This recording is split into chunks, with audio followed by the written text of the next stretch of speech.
Hi, I'm Liz. I'm Mary Elizabeth. I'm Adelaide. And I'm Kris. And we're Charmed. Nice. So how did Charm come to be? Was it like a certain moment or kind of a slow burn? We have all known each other since college. And we were warned all throughout our senior year that creating after college and losing that structure was going to make making way harder. And they were right. We all kind of like fell off on making anything, and we were constantly texting each other and being like, I'm so sad that I'm not making anything. What was this degree for? Like, what did we do all of this for? And then finally one day, like 6 or 7 months ago, we were like, hey, let's just get together and like make stuff and stop crying about it. And so ever since then, like we kind of had that like click moment that was like, let's do it. But it was a very slow burn before that of being absolutely miserable not doing it. But ever since then, we've just kind of been forcing each other to keep it real with each other. So like a 2-year slow burn. Right. To get here, yeah. Yeah. What is the story behind the name? The name Charm.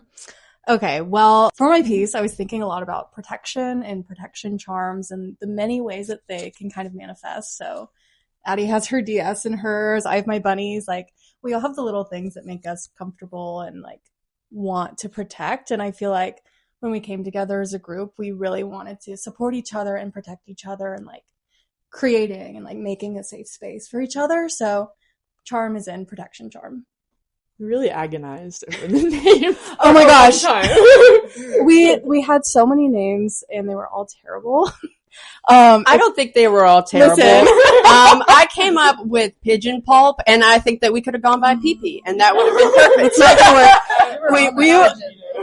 If you'll pass me my phone, I can read you some of the lost names. There were some really good ones in there that you had on the list. Like pigeon pulp. Really? Pigeon Okay. Pulp wasn't on it, but like Okay, listen to this. Fish choir, slug, extra pulp, fair fish, suitcase roller coaster, favor of the fishes, we really like fish. and Yeah. pigeon You're on a sludge. fish kick. Also, there were multiple pulps over there that so you just skipped over. I actually skipped a lot. I think that was me. Yeah, so Charm felt a little bit better than that. Yeah, but we did a lot of back and forth prior to that. And then finally one day we were like, Charm. Yeah. And it just kind of clicked instead of being upset about Like it. sitting outside at Petals when we said this. Yeah. Yeah. Like Yeah. over a meal. Yeah. Just went and got dinner. Over a meal And it and a felt right. cocktail. Or two. The knowing laugh. It's true. I know we already like touched on this, but does working in a collective and specifically a femme collective, like what does that unlock for you artistically that maybe you didn't have or know when you were doing it alone? I think it's really great to have people to bounce ideas off of, and also to just like get some feedback on what you're doing. Like, say, I want to do this. And so I thought you were talking earlier about like, instead of just having ideas live in your brain, it's really helpful to just get them out there, both for like accountability's sake and then also to get the feedback on it and see what people think. Because I think we all really have since we've been working together for so long, like through art school and stuff, we all have a really solid understanding of each other's work and what we want out of this. Like our past work and where we want to go in the future. So I think it's really helpful to just have people to hash things out with that get you and what you want to do. Yeah, I think that was really well said. But also on like a little bit of a different note, the pressure of having like other people be like, well, what did you do today? What did you do today? Has really helped me like push myself. Is he in the way? Yeah. I'm sorry, Kristen, he interrupted you. No, that was a perfect end. No, yeah. Yeah, I agree with everything said. I need the accountability. I need the people in my life. It is much more lonely to sit in the studio and try to do something by myself than be like, Liz. Yeah, even just like energy wise, it's so helpful to have all of us like in the same space and like listening to our little music and be like, oh, what do you think of this color? It really helps us get things done and not feel, I think, miserable while making stuff.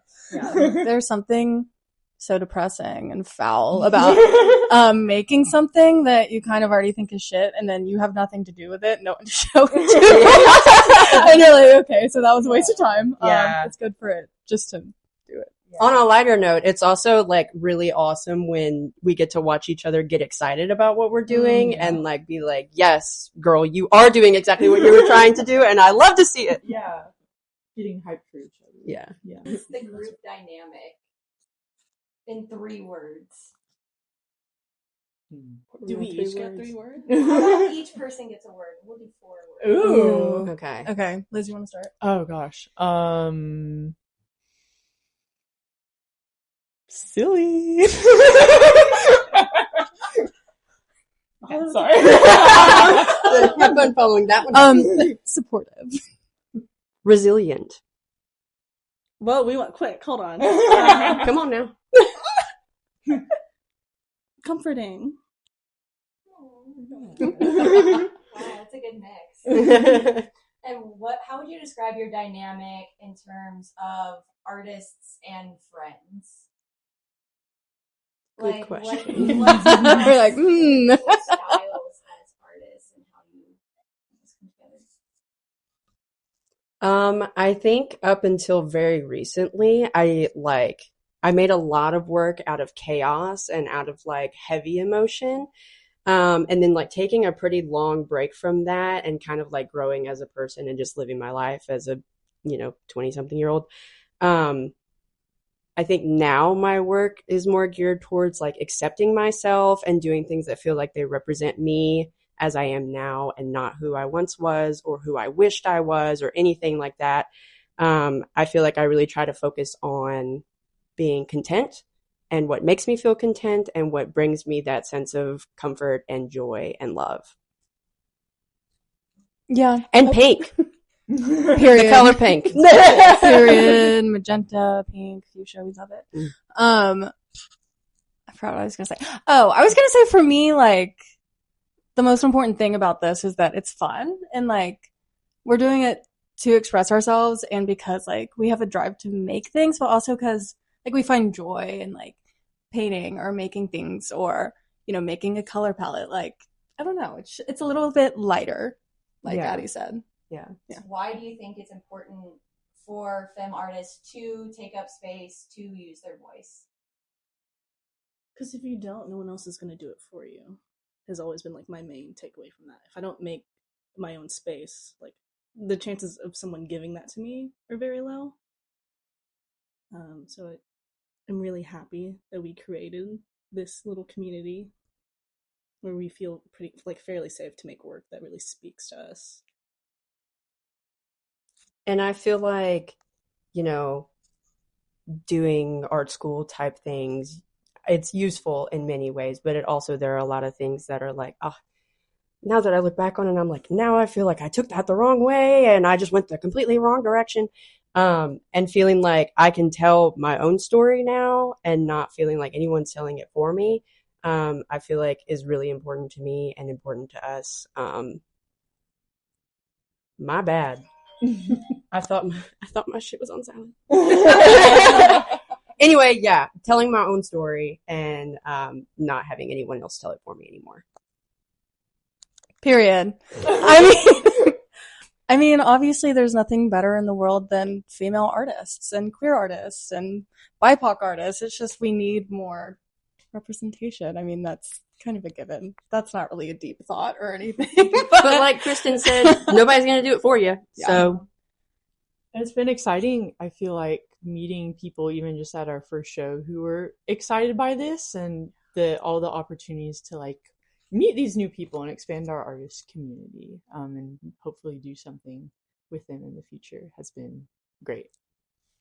Yeah, it was really great the amount of people that came up to us and they were like, how can I like do something with y'all? Like, do you have like a group we can join? All of this type of stuff, because they're like, I want to make stuff and I want to talk to people, but I don't really know how to do that. And this feels accessible, which was like exactly what we were going for. I think I kept joking that like, you know, when you walk in somewhere, and I say this with no hate in my heart, but you walk in and you're like, I could have done that.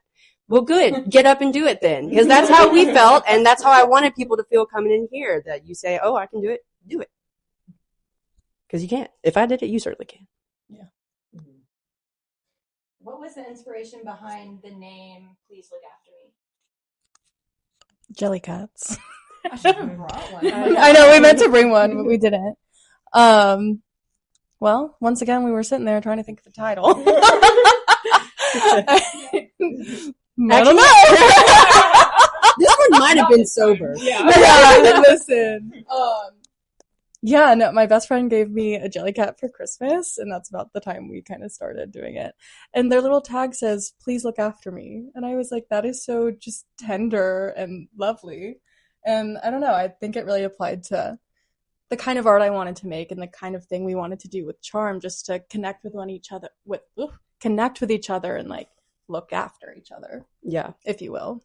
Yeah, it was like as soon as you said it, you brought it up, you were like, my Jellycat said this. And we were like, oh my God! That's so right. Yeah, it was perfect. Yeah. So hopefully there's no copyright infringement there. Yeah, Jellycat is after Cut that us. out, actually. I don't want to admit that. Do you guys listen to music while you're working? No. Just kidding. We joked about saying that and then being like, moving on. Anyway. No, yeah, definitely. I don't know if you noticed, my Alexa, she plays everything, everywhere, all the time. All at once. We're listened all the time. That's one of the best things about it. They're listening now. Anyways. Group dynamic, weird. No, but I feel like what really gets me going in the studio is like early 2000s, 2010s, and some modern like pop girlies, really big into Kesha, Lady Gaga, Marina, and such other things. I feel like that gives me like the boost that I need to do what I'm wanting to do and like stay out of that pit that you can get into when you're making stuff that's like, is this any good? Like, should I just trash this and start over? Like, who cares? I'm listening to Kesha right now. That's me. Yeah, I think we have like fairly similar tastes across the board. Yeah, we did make a playlist. Like, we made a playlist for the show We did. that we tried to add to over time. So we would put that on. That was good. I think for me, Addison Rae's new album. Yeah. So Oh, good. God, yes. Come on. I love her. Yeah, a lot of like 2000s club music, 2000s pop girlies, current pop girlies. When I wasn't with y'all painting, there was a lot of Nightcore and My Chemical Romance. But I don't know if everyone else would have appreciated that. You didn't have to keep that from us. Next time I'll I'll whip that out next It's a time. safe Yeah. space. But yeah, a lot of similar stuff, I think. We did have a Post Malone day. Yeah. Oh, that was a big day. Yeah, I think it we was listened to country. Yeah. Old Post Malone. Just a classic. Yeah. Okay, I'm throwing a curveball at y'all. Oh dear. Whoa. Okay. Wait. What is each of y'all's favorite part of the creative process? Ooh. Mine's the part where you're like ripping your eyeballs out and you're like, I hate this. Why am I doing this? I'm just kidding. My favorite part is, for me, just painting is when you finally feel like you're doing something right, and it's like you kind of like snap into it for a second. Like, I swear to God, when I painted the background of my painting, like, I woke up like 30 minutes later and I was like, oh my God. Like, it just kind of happens, and it's like when you're in that flow, in that zone, like, I don't know, you're like, okay, I'm supposed to be doing this. The flow word made me think about work and all this talk about flow statements, like flow status. What is it? Like when you're in Your flow state. Yeah. Your flow state. But that's a real thing that happens when we're painting, and that's the most enjoyable part. Though I do like crying about it for a little bit, because something about that, like being upset part, makes me feel like a real artist, and that validates me. We'll talk about that later. We'll work through that later. I love the moment, like, after you kind of go through all of the, like, lower emotions where, like, you finally look at it and you're like, Okay, yeah. Like, finally, I'm seeing what I was hoping I would see. For a second there, I was not so sure, but that's kind of what makes it even better when you do see it. I love glitter, and that's usually one of the last things that I do with anything. So I like the part where I get to use glitter. Yeah, I had a similar answer. Not the glitter, of course. That's all you. But the part where you've been working for you've been chipping away at it, and you finally take a step back and you're like, oh my gosh, it finally looks like how I pictured it looking like after all of this time of it not looking like that. Like when you get to see it on the wall and you can envision how it's gonna look done. Very exhilarating.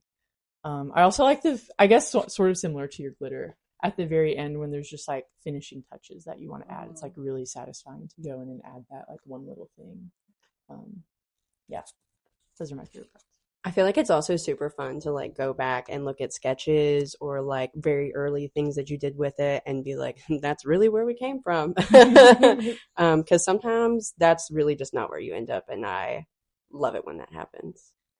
Right, sometimes your gut feeling, the first thing you do is right. Sometimes your gut is right. Sometimes it's so wrong. Right. Right. Can I change my answer? I think I like putting it on the wall and seeing it done. Liz made me think of that. Yeah. Thank you. Yeah, when you go from being right in front of it to actually taking a step back, because you're used to seeing only bits and pieces of it. Yeah, all of the clutter of the studio, once you get it out of there, on a blank wall. That's okay, sorry. It's very exciting. What's next for you guys? What's on the horizon? Many things. How's that? Okay, Kris. Yeah. Kristen. Yeah, Kristen's got it. I think we're definitely looking to expand our community and continue to kind of learn what that looks like. Since this is our first time doing anything, this feels a little crazy. So I think I'm just excited. Hey, buddy. I think I'm just excited to see where we go with that. Yeah, agreed. I think we're really excited to keep meeting new people and like you said, expanding our community and supporting other artists and that kind of thing. And maybe a little something in the fall. And maybe mark your calendars, fall. Maybe fall. How about it? Maybe. Fall. We're not sure yet. Yeah. Just kidding, we're sure. Oh, God. You need to commit Yay! to it now. Yeah, we're gonna do something in the fall. You better stay the fuck tuned.